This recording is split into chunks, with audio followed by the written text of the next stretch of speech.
মানুষ তো ভরসা করবে শুধুমাত্র আল্লাহর উপরে।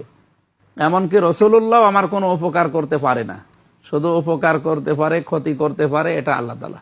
এটা কোরআনের কয়েক জায়গায় আল্লাহ দিয়েছেন। কিন্তু ওই মানুষগুলো শুধুমাত্র ওই যে ইয়ালি বাবা, শাহ আলী বাবা, কেল্লা বাবা, ফতে বাবা, এই জয় বাবা, সব বাবা নিয়ে মানুষদেরকে শিরিক বেদাতের ভেতরে নিয়ে যেতে। গিয়াসউদ্দিন আত-তাহেরি তিনি আপনার পিছনে এইভাবে পেছনে লাগে কি, ওনারা তো জনপ্রিয়তা মাজার ভক্ত মানুষ, ওনারা ওই যে বাবা ভক্ত মানুষ। ওনাদের ওয়াজ মাহফিলের ভেতরে কোনো মাল ম্যাটারেস পাবেন না, খালি ওই বাবা কি করেছে, দাদা কি করেছে, অথবা আমার এই পীর সাহেব কি করেছে, এইগুলো নিয়ে মানুষকে শিরিক বেদাত এইগুলোর দিকে নিয়ে যায়।